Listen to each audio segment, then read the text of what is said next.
Take your time to materialize while I read your mind and emotions.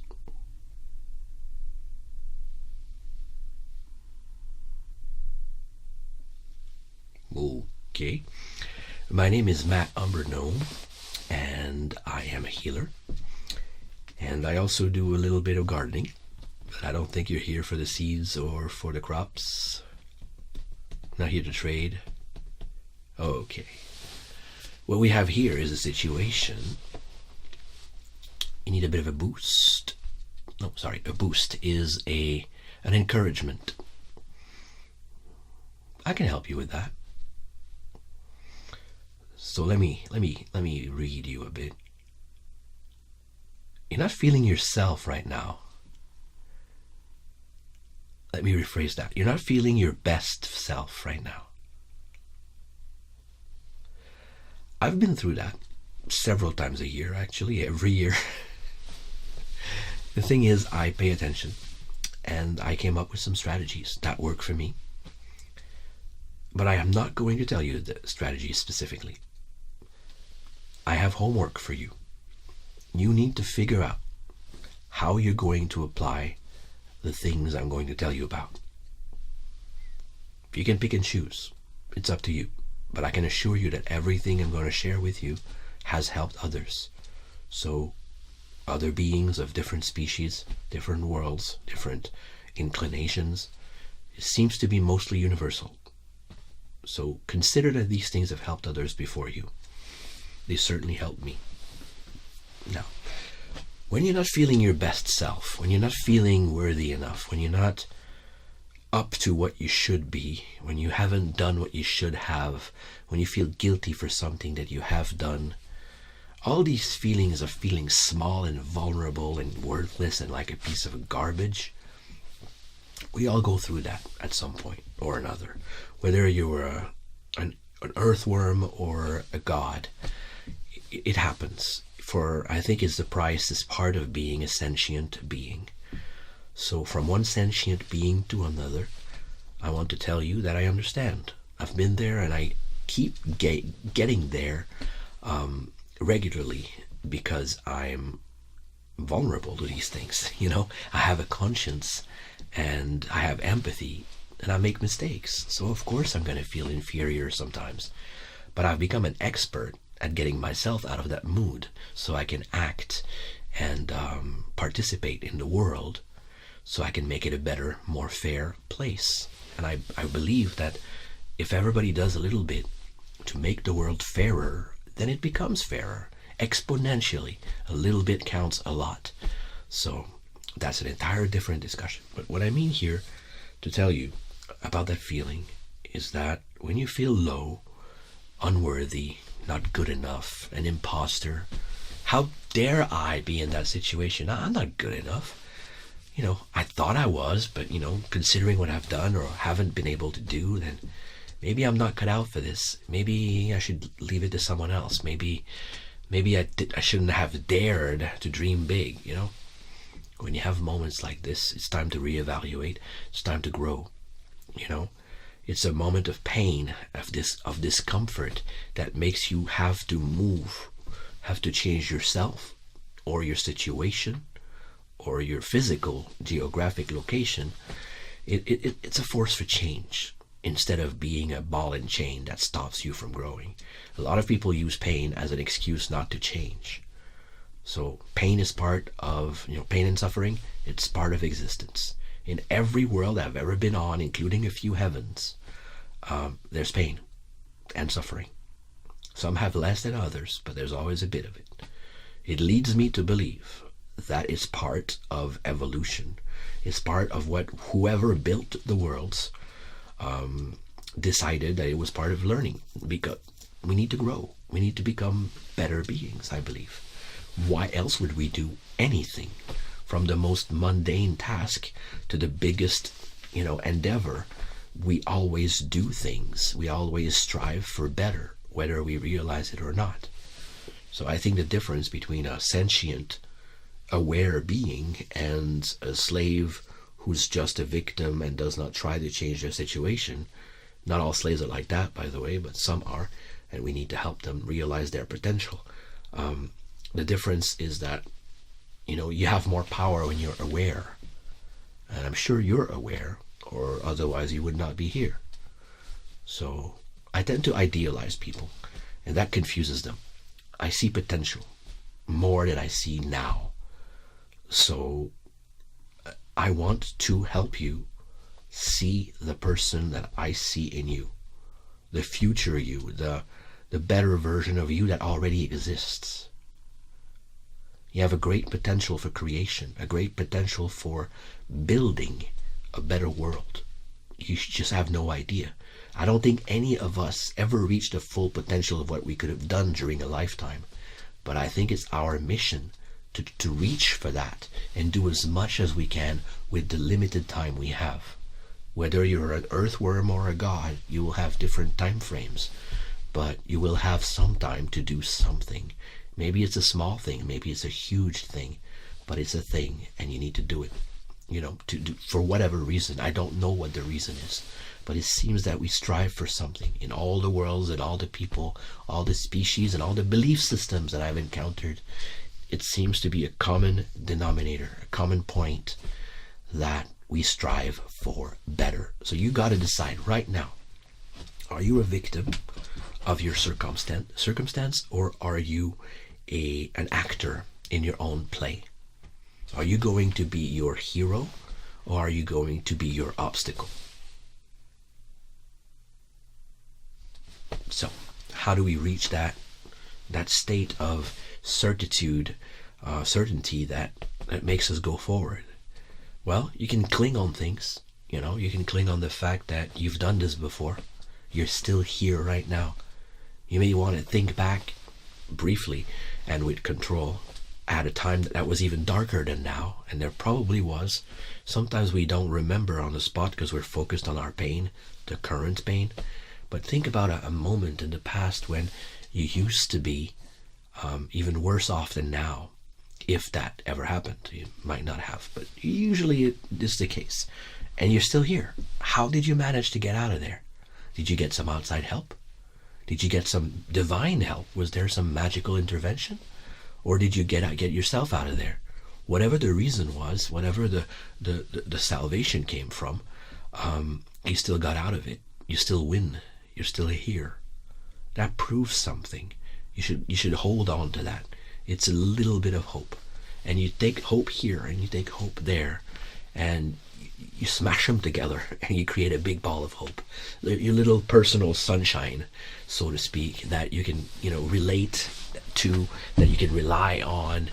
It's yours and it's powerful, and the more you give of it to others, the better it is, because it doesn't reduce. It might even grow from helping others. So the hope stems from many different directions. My hope comes from focusing on the work. I'm a service-oriented person. That means I love serving others.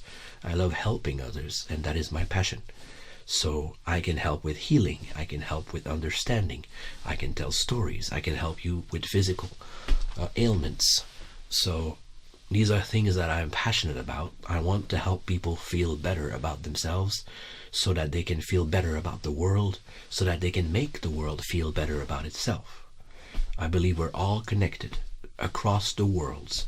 Whatever you have for dinner may influence the breakfast of a mouse several worlds away. You can't stop time. You can't stop magic. You can't stop the winds of change. So we're all connected that way, and so many others, because otherwise nothing makes sense. From all the worlds I've visited, again, there are common points. We can have children with each other. Many species can. Where does that make sense? The magics are compatible often. How did that happen?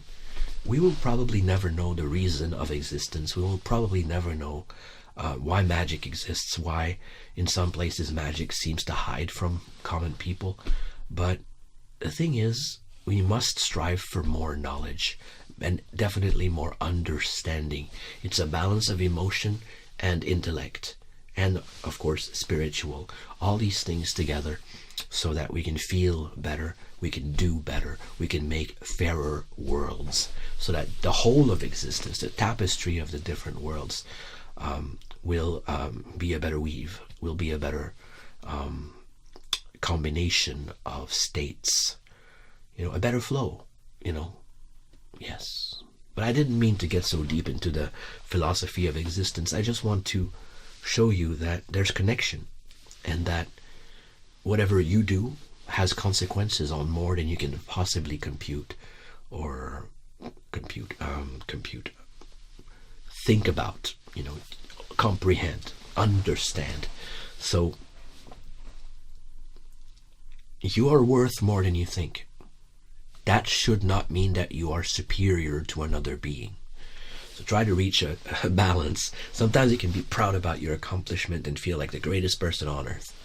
That's fine for a moment. But please bring yourself back to a healthy level of ego, including other people, into your bubble of, where you belong. And, realize that you can be proud of your accomplishments, but that does not necessarily mean that you are superior to anybody else and that you are entitled to control them. So balance, just like water can be scalding hot or icy cold, everything has different levels. The wind can be gentle and soothing, or it can be violent and destructive. So it's the same with our emotions. We can feel superior, we can feel inferior. I think a nice middle ground along those lines will help us feel healthier about the world, and the world feel healthier about us. If we feel part of the world, if we feel like we are part of the world, then we'll probably act in a more responsible way than if we feel that we're above it all. Okay? I don't want you to feel like you're above it all, but I want you to feel like you're above your problems, that you can control your situation, that you can surmount those obstacles, that you have the opportunity, the ability, the potential to surmount all of this, so that you can feel free from that situation, from those feelings of inadequacy, from feeling small and inferior. Back to balance, you have this, this moment when you realize that you're not going to take it anymore, that those people are stepping over your head. They have no right to do that to you. You want to lash out, you want to defend yourself or someone else, but you don't know how to go about it. You might be afraid of what you might do, afraid of the consequences. So that's also, probably an imbalance, if you push it too far. But the thing is, we need to stand up for ourselves. So not only against other beings, but also against our own negative voices. We all have these little voices, or maybe one at least, that goes like, you're not good enough. You're never going to be able to do that. Who are you to think of even trying this? You must stand up for yourself and become your best supporter, your best backup person, your best sidekick, your best friend should be you, above, instead of waiting for someone to come and save you, save yourself for starters. When you do have a real friend outside of yourself, then you'll appreciate them even more, because you can be a better friend to them. So, first line of defense, you are your first line of defense. You have backup already. You may not notice, but yep, you have a whole team behind you right now, invisible most of the times, but their task is to help you. Little nudges here and there, little warnings, little pushes in reality whenever they're allowed.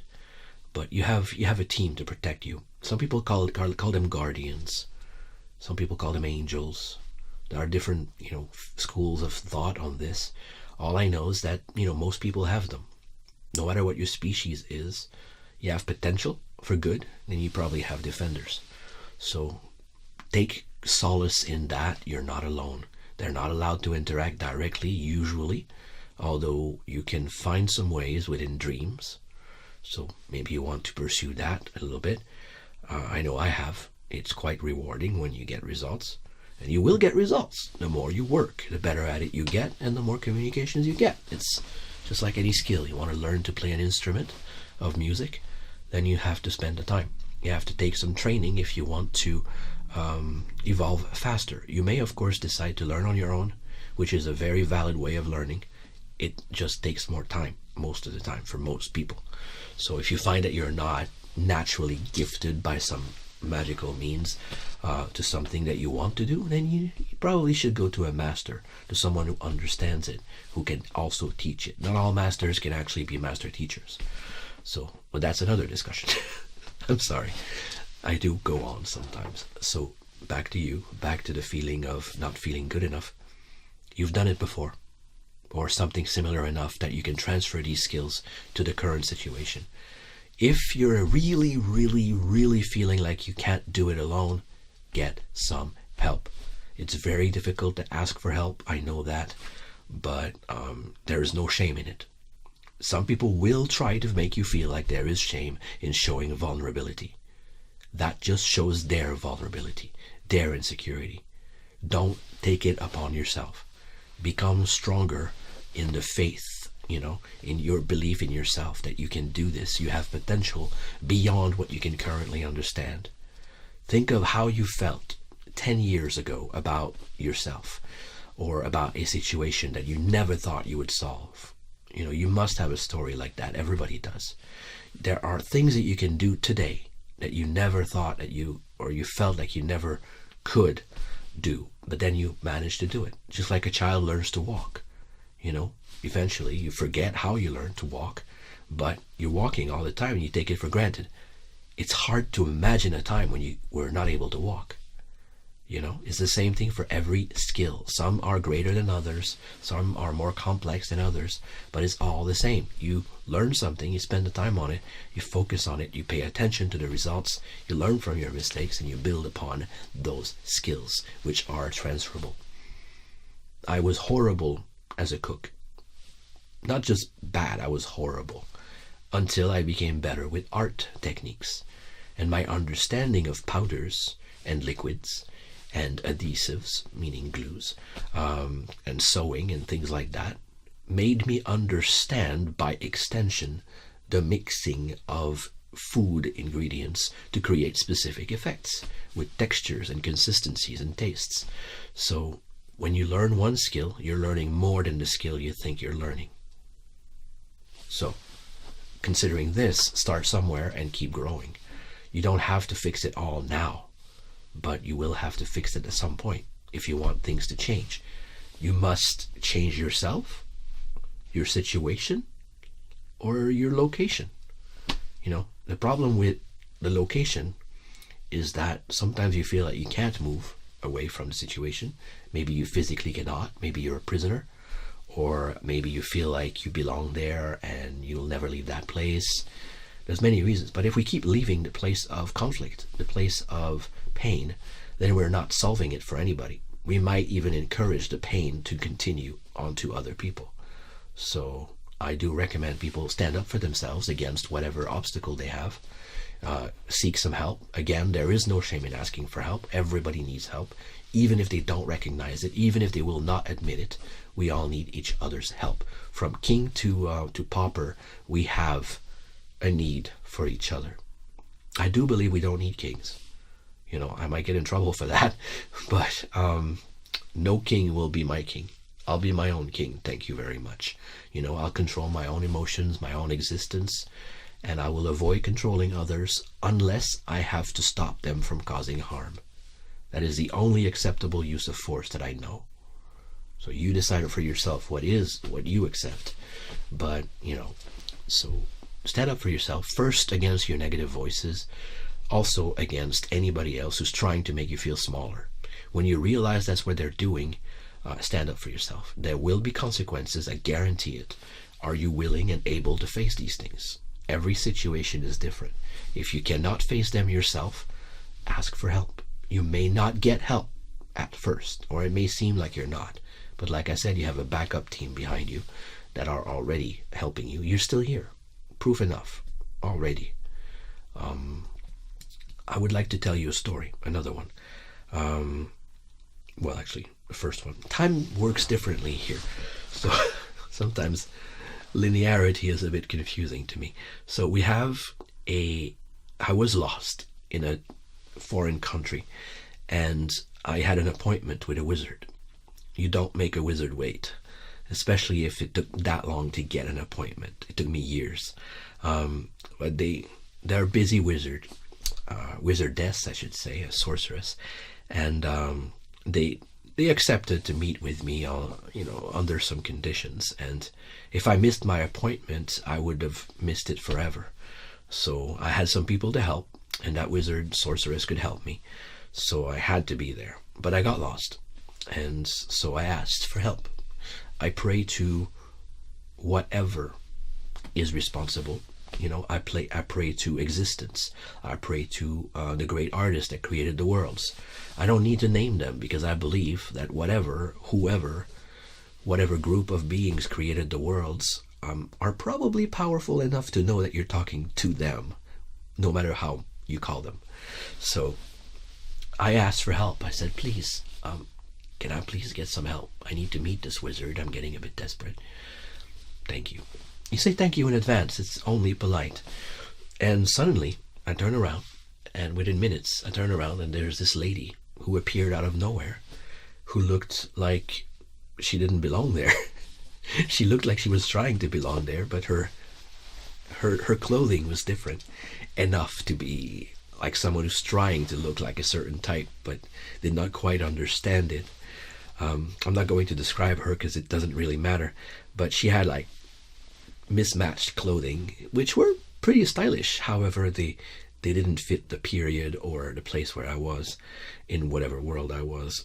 So I asked her, I said, hi, and she said, hi, do you need help? And I said, yes, I am lost. I'm trying to meet this sorceress, and it's a matter of crucial importance. Would you know where she lives? She says, actually, I have a map.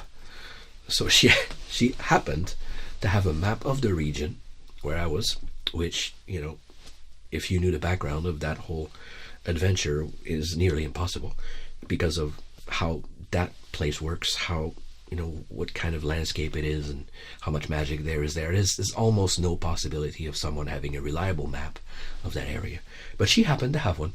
So really, yes, you're here. And she knew exactly how to unfold the map, a very complex folding pattern, but she knew exactly how to unfold it instead of fumbling with it. And she opened it exactly at the leaflet where we were, and she pointed, and this is where we are, and this is where you need to go. So I advise you to take the right and cross the stream carefully, and then go past that bush over there, which is red, the only red bush, and then you will find a little cave entrance which you can take as a shortcut to avoid dangerous country, and you'll be in the dark for about 30 minutes, but then you will be safe, and then you'll definitely find the hut of the sorceress. And I said, thank you so much. It's all clear now. I understand. And she says, well, be on your way. Don't miss your appointment. I said, thank you again. And as I was walking away, I wanted to say thank you one more time. I turned around and she's gone. We were on open country, not the forest. It was a clearing, a large clearing. There was no way that anybody could have walked fast enough for me to avoid seeing them leaving. So I was a bit perplexed, but then I smiled and I said, thank you. And thank you, whoever you were. And I went on my way, and I got my appointment, and it changed my life. Literally, I had a life-changing experience, and I was able to help who I was needing to help. And yes, to me, that was an example of how the universe, the different worlds can help you out in an unexpected way. But that does not always happen. You need to rely on yourself more. You need to rely on physical, people similar to you and very different from you, to make things fairer. So if you're willing to be a better person, you must admit that you've made mistakes. You must learn from these mistakes and decide not to repeat them, or try at least not to repeat them. No one's perfect, but you learn from your mistakes. So make a lot of mistakes. Maybe not on purpose, but no matter what, you will make some and learn from them. That's how we grow. That's how we learn and become better versions of ourselves. So I know you can do this. I know you have potential. So, believe me, at least for now. until you believe in yourself. Believe that I know this about you, and that you just need to make an effort again and again. Don't give up. If you fall down, stand up again and keep trying and ask for help. There is no shame in that. We all need it. And eventually you'll get your allies, physical ones, on top of those you already have that are invisible for the most part. And I'll be thrilled to hear about your beautiful adventures and accomplishments. You need more? Okay.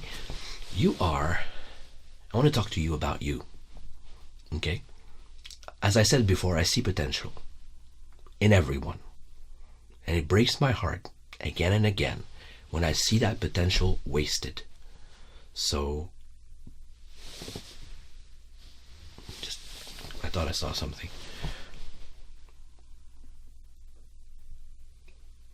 I'm not accusing you of doing this on purpose. But what I'm seeing is that you don't see it. You don't see what you can do. You don't see how great you can be. And by great, I don't mean greater than other people. I mean greater than your current situation of feeling low about yourself. Let me tell you a story of spirits. There was a spirit. There was some kind of demon, unknown origin, who was plaguing one of my patients. And they could not get rid of it, no matter what they tried. They tried with religious symbols, with magical items. They tried with so many things. Wizards, priests, traveling wise men, wise guys, wise women. Nothing worked. The being was making them exhausted, and they had no recourse, or so they thought. Until someone came along, someone traveling, and they told them, you have as much right to exist as that thing does, if it does. You're a powerful being. You just have to realize it. In the scheme of existence, you're just as important as they are. They can't push you around anymore, because you will realize that you have power to stop them in your mind. So when they assault you in your dreams, you just envision yourself, visualize yourself as big as a planet, as big as a solar system or something, and say, halt. You cannot push me around. I am a mountain. I am a planet. You can't push me around. That's it. And they will have to back up, because they will feel your strength, and they will feel they cannot affect you anymore. So there is a bigger version of you outside of your body that is living in parallel, probably, as your current existence. In another world, there's a bigger you, constantly connected to you. And to honor that bigger thing, I think you need to live a better life. You need to do a better you. You need to be a better person. I'm not saying you're horrible right now. I'm saying you can be better. I'm saying you've made mistakes, and you feel the guilt, and you feel the neglect, and you feel the despair and the pain and the suffering. It's all part of life. But you decide if you're going to be miserable about it, or if you're going to take it as motivation to do better. Okay? As I said before, first is you. Your first line of defense is you. Then you ask for help. And guess what? It will come. It will come in ways that you may not even detect at first. But there are little hints. You keep an eye out for hints, for magical events, for coincidences, for random acts of kindness that give you hope and a little push forward in the right direction. Or the left one, depending. Right, left, up and down. It goes in all directions. But the proper path, the path where you're going to become that better person, and you're going to accomplish something for the world's, and believe it or not, what you do here will affect me in my world, no matter how many worlds are in between. Eventually, it just keeps flowing through the different worlds. One magic turns into another. Everything changes and transforms, but never disappears. So it is my belief that we can turn evil around into positive things. So Even the most selfish person, if they were even a bit smart, would realize that treating people with respect is up to their best interest. Even if they fake it at first, maybe faking it will make them feel it eventually, and they might turn a new leaf. Part of me doubts it, but I would rather nurture the part that doesn't doubt it, so that it becomes a possibility. So, if I can feel what you feel, is it possible for you to feel what I feel? I think so. With practice. I have a gift for it, but there are many skills I had to develop from scratch. I had to spend the time on. Most of my skills are like that.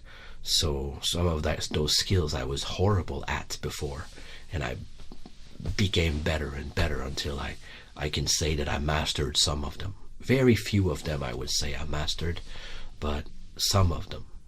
I have some specialties, and I believe everybody can have specialties, even if they seem contradictory to each other, but that's a whole other discussion. Let's, focus here. Let's focus. Sorry, I keep seeing something on that side of your head.